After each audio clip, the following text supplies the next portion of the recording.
Grace Save and just type that one as y'all are coming in here. Hopefully y'all can hear me through those other headsets. That's the smaller headset. This should be good. But I just wanted to jump on here for a little while. I get some questions, and I'm concerned with younger believers. I often tell people, my channel isn't for everybody. This is a public channel, but it's not for everybody. Y'all might hear some people coming in, but I just told them that I was on the live, so you may hear a little noise. No, you can keep it on. Oh well, I guess it don't make. No, no, no. It doesn't make a difference. It doesn't make a difference. It doesn't look that bad because I can get the glare from out here. So I get people. No, no, I'm live. I'm live. So I get a lot of people. Good to see you, Pastor Lighty. So I get a lot of people that ask certain questions. So I want to be careful when I'm dealing with believers. They hear me talking about deep state Christianity and certain things, and they said some people will get confused coming in. Listen, Pastor Major, they would get confused. What I do, I want to make sure that people understand what I do. I'm not an apologist, but it's an apologetic on another level, and it's to help the church out. We're not going to, when we start dealing with what the Bible talks about, a strong delusion, the strong delusion is coming, and the strong delusion will be largely within an apostate form of Christianity that is operating in the earth. It's operating in America, and it's operating in Europe and different parts of the world. We do see it in Africa. We see it through the prosperity gospel. We see it through pimping people and doing certain things within the church, voodoo, New Age movement, all of the occult traditions that have come into the church or underneath the umbrella of what we would call, quote unquote, spirituality. It's a mixture of Christianity and Hinduism and the New Age movement. It's a mixture of all of these things, and they're all part of what we would call the apostate church. I call it deep state Christianity. It's part of, there's a lot of European evangelicals involved in it. The Catholic Church, what we call the RCC, the Roman Catholic Church, is connected with governments and politics and secret societies and magic, Enochian magic, and all these different type of things. When we start talking and I start bringing up certain things, I would often ask things in the form of a question. I believe in teaching that way. I'll throw some stuff out there and people would begin to dialogue. I want to force dialogue. Things like this happen. But I'm going to put some stuff out there so people were concerned. Where's your building and where's your 501? I see you caught up in the deep state. Because the deep state have us thinking certain things that are not biblical. Because I'm not sure if Paul had a building. I know he ministered with a bunch of people outside of Antioch, and then he ran to Jerusalem and he set up some other churches. But I think people get this thing really, really confused with what happened later on after Constantine and the Edict of Milan in 313 and Christianity becoming it wasn't against the law, let's just put it that way. After 313, it wasn't against the law to become a Christian. And then we see all type of things beginning to happen as time went on. By the time we came into the Dark Ages in Europe, the Catholic Church was in control. Some kings and rulers were in control, and Christianity was working hand in hand. The Pope and the Monsignors and the bishops, they were working hand in hand with European landlords. They were working with aristocrats. They were working with the hierarchy, which was a bloodline of a lot of people in Europe, a lot of European dynasties, and this is just the historical facts when we're dealing with Christianity. But somebody, so when you ask certain things like, where is your building, where is your 501, I don't think Paul had that. I'm almost positive that I can argue that the 501c3 is a new thing on the earth. I don't think John the Baptist had a building. I think y'all are looking at the wrong qualifications of somebody that's called to do a work for God. And all of that is because of so much fluff that people received from the deep state and that form of Christianity. I think deep state Christianity is more popular than, to be honest, than the pure religion that was known as the way, that became known as Christianity later on from Messiah, from the King. Good to see you, King. And this is just how it is. But I like to ask certain questions, and like I said, my in the 1900s invention. Thank you, Pastor Lighty. And they hate when you give information out like this. But I got a question. Because deep state Christianity also did something that a lot of my friends, a lot of people that's in apologetics and in different ministries don't really understand. Deep state Christianity helped to propagate a Gentile Jesus.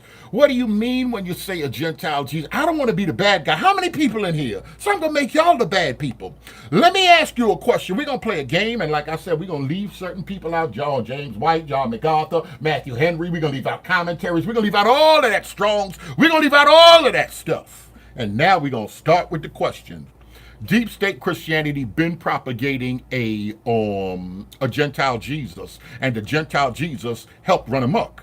I like to put in this context, I like to put slavery and different things in this context because the conscious community and so many people have pulled away people of African descent or Hebraic descent from the text because of slavery and European slaves and people like Jonathan Edwards and preachers and theologians and stuff, who was the third chaplain in Princeton. He was the third president of Princeton, and they had slaves and stuff like that. And there were a lot of hymns that were written by Europeans that had slaves. They were slave masters, but they wrote hymns that the black church sings today. So there's a lot of confusion that comes in here, and we have to talk and explain history so people can have clarity. That's okay. It's okay to have clarity. But when we start dealing with the Gentile Jesus, I was kind of, y'all know way back, I got a timeline, so y'all know way back I was kind of pulling out from just the whole movement with certain people when they wanted to come out and say certain things, but they didn't want to go further. So I said I was going to drop the Genesis 10 conspiracy, and I said I was going to wait a little while to do that, and then I was going to go even further. I told y'all, once y'all hear me say, looking unto Jesus, that's going to be a problem. But I want to say something. If we just deal with the Bible and we don't deal with no commentaries, we don't deal with anything, let's just pull out the King James Bible alone. If we look at Genesis 10 and we look at Matthew 1, this is not heavy, and y'all remember, I don't quote a lot of Bible. I don't believe in casting my pearls to the swine. I think some people are doing the most with the book. But if you look at Genesis 10, I'm going to give y'all some indicators how I know the church has been covering and holding and doing and manipulating and making some things happen. Some people could be unwilling participants, and other people, they're just not right and exact, and they know what's going on. So we getting ready to go into it. Pastor Lighty, I got a question. Genesis 10, Matthew 1. Was Jesus Ashkenazi? These are fair questions. These are fair questions, because when I see who's giving to movements, who's giving to churches, when I see John Hagee, when I see certain people telling me to tithe my money, and you got churches tithing and tithing, sister, oh, I got the ignorant Israel. I got the ignorant folk in here right now. But these are questions. How do you know that? How do you know that? Oh, and because when I start bringing this stuff out, this is where they start saying, oh, it doesn't make a difference. That's the wrong thing you looking at. All right, and y'all already know a little bit that I'm a troublemaker. No, Jesus was. All right, now, how do you know that? I only want to get it from the Bible. You people want to run the DNA and do stuff that don't have nothing to do with the gospel. That's the first stuff they bring out. What difference does it make? You want to do with stuff that have to do with that ain't got nothing to do with the death, burial, and resurrection. Absolutely so.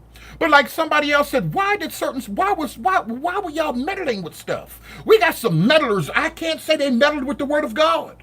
They didn't meddle with the word of God. Oh, we got the book now.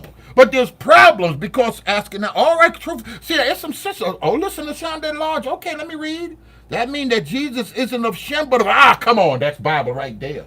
That's Bible right there. We can't make him. And it had to be important for a reason, because when Matthew wrote, we often tell people that Matthew was the first gospel because Matthew was a bridge. John 4, the salvation is of the Jews. So what Matthew wanted to do, we got his gospel first, even though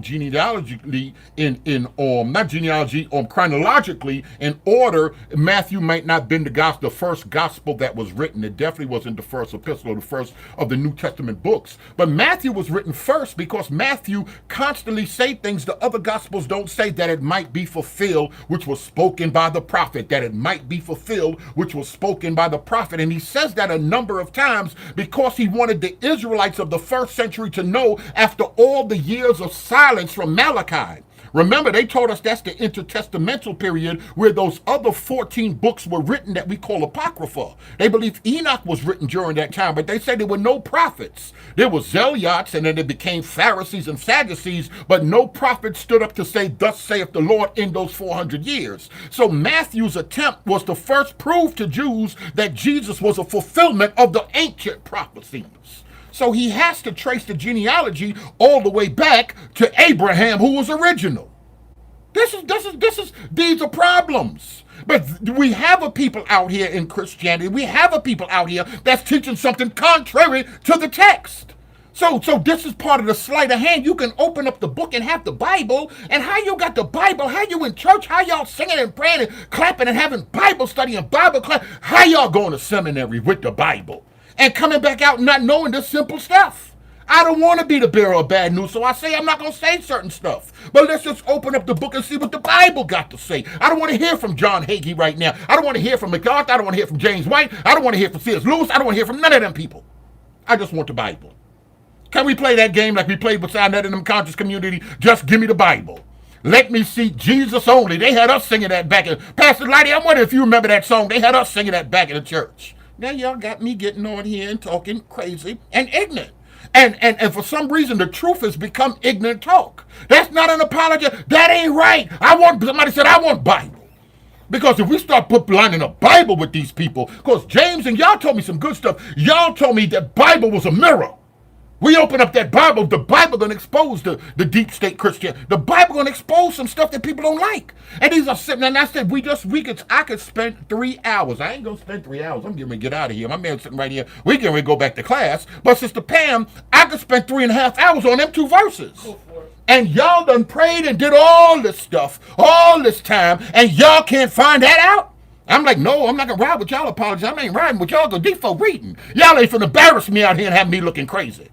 Not when we in the book. You can't do that. This is where the problem comes in, Pastor Lighty. This is where the problem comes in. So now he's saying stuff he ain't got no business saying. Once you're limiting me in what I can read from the Bible, once I can't talk from the Bible, we got a problem. Once I can't read verses of scriptures from the Bible, we got a problem. Anything I do is a problem because I said we're going to deal with the canon, and I'm going to try to take my time, go through Jasher and Gad and Enoch and all of the books and chill. And it's always something. I have to accept what I'm called to do, and that's to talk that ignorant talk.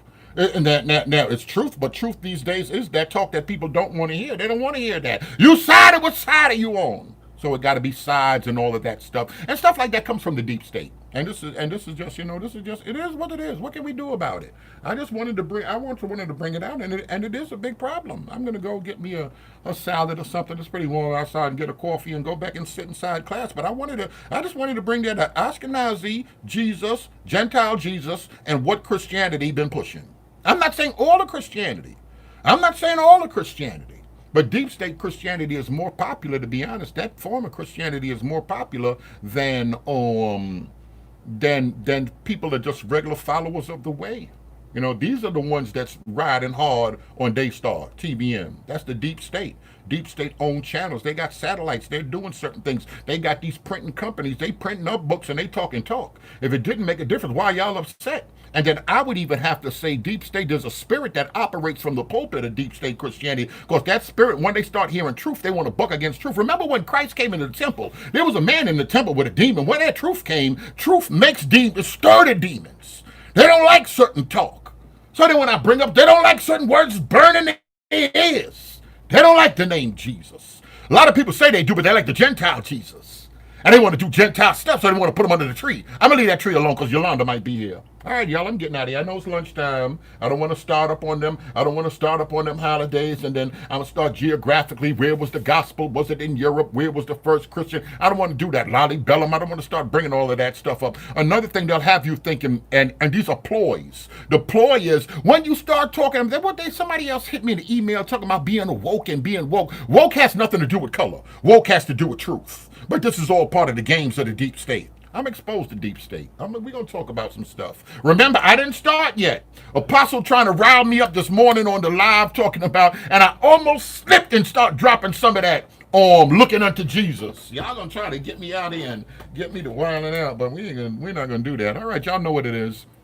We appreciate y'all. Hit me in the Gmail. Sunday, we're going in. We have the slides. It's not a game. We're gonna put it all out there. Apocrypha. And to be honest, I think y'all are grown enough to understand the church has we've always argued for a long time over the canon. Certain things just didn't close up. The canon didn't close. You know, they have theirs, we have this, and different people at different times fluctuated on what they felt. We're gonna go with Athanasius, and Athanasius laid down some books, Eusebius, Irenaeus and Origen, and certain people laid down some books, Josephus, with the Jewish canon, and one of the first lists on Marcion. We're going to bring out all of that stuff, and we're going to explain it piece by piece by piece by piece. And remember, I said, because something, even if it's not expired, we demonized it until the Israelites came on the block, and now we got a self-standing apocrypha. But we demonize it. But in all actuality, because something is not, even if it's not inspired, it could be informative. We got to remember that when we're dealing with Jasher and so many other things. And like I said, it's hurtful that everybody in seminary, every student of seminary have it, and they trying to talk crazy to the rest of y'all because y'all regular people. It's just like the lodge. Y'all not initiated. Y'all come on, y'all entered apprentice. Y'all neophytes. Don't come up to this level and don't start dealing with this material on this level right here.